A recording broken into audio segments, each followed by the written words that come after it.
Hi, Assalamualaikum everyone. So for this video, our group will identify the history of the mosque architecture in Malaysia through primary and secondary sources.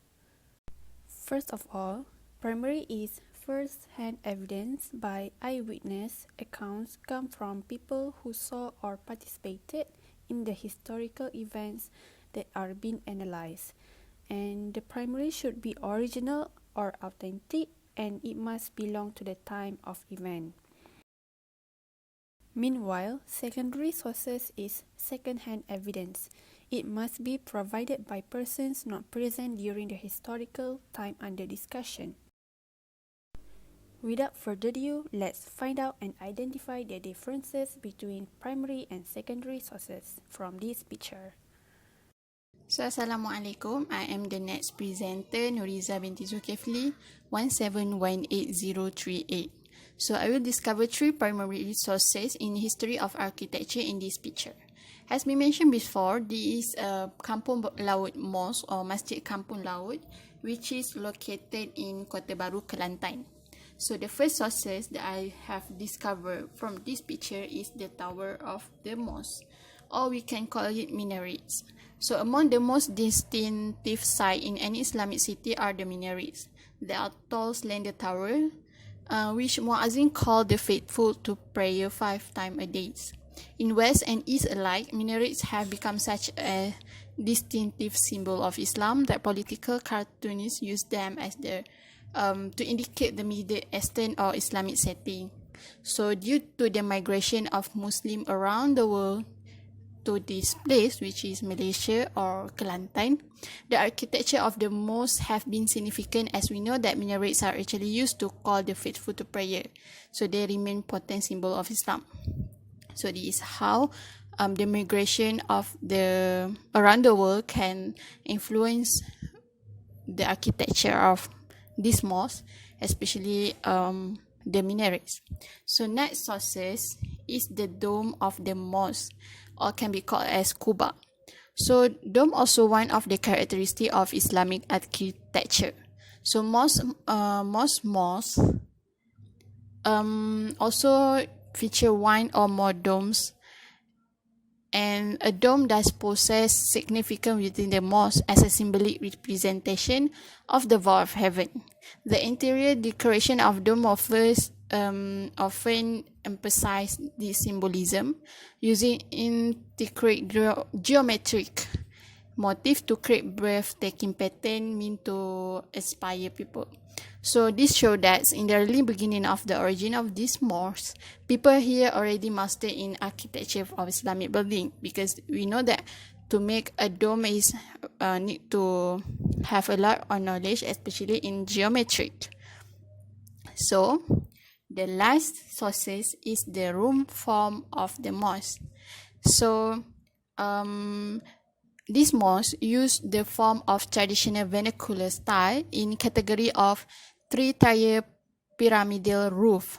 It is a form the tip of the pyramid to the bottom of the columns. There are many types of roof form, but for the traditional Malays, construction do not use any form of system except the tiang gantung form. So it can be said that the architecture that being used by this mosque is influenced from the Aceh or Patani, in which these 3-tier form are originally from their culture. So it can be said that from the Indonesian Aceh or Patani style culture have been influenced to our Malaysia mosque architecture. So that's all from me. Now we are proceed to the secondary sources. In the secondary sources, we are using 3 sources to find out about the history of mosque architecture in Malaysia. Firstly, book. Based on the book, the floor of Masjid Kampung Laut is raised on wooden stilts and the walls are made of timber. The tradition of the local houses, the mosque has similar form to Agung Demak Mosque, which is located in Indonesia, as it has solid walls and stands on a foundation and not stilts. The solid walls could be attributed to an influence from the colonial architecture prominent at this time, such as structure in Java.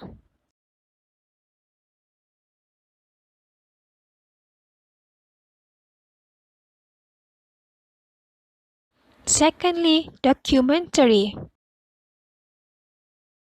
The mosque was built without a single nail by a group of preachers from Patani, Java, and Brunei.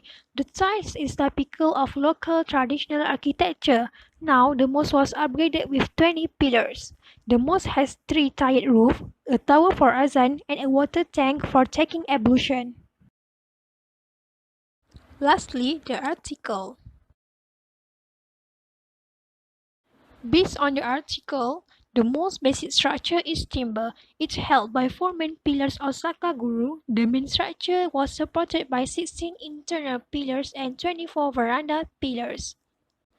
The square prayer space underneath constitute the main architectural foci with veranda spaces extended from the central core and meditation or i'tikaf area located in the loft above the core space. This type of mosque architecture represents a predominantly colonnaded form. So according to Iza, the primary sources that she has identified is the mosque tower, secondly mosque dome, and lastly the roof of the mosque. Meanwhile, the secondary sources that Haifa has identified is the first one is book, documentary, and lastly article.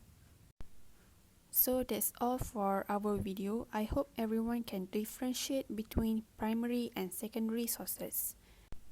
Thank you everyone. Assalamualaikum.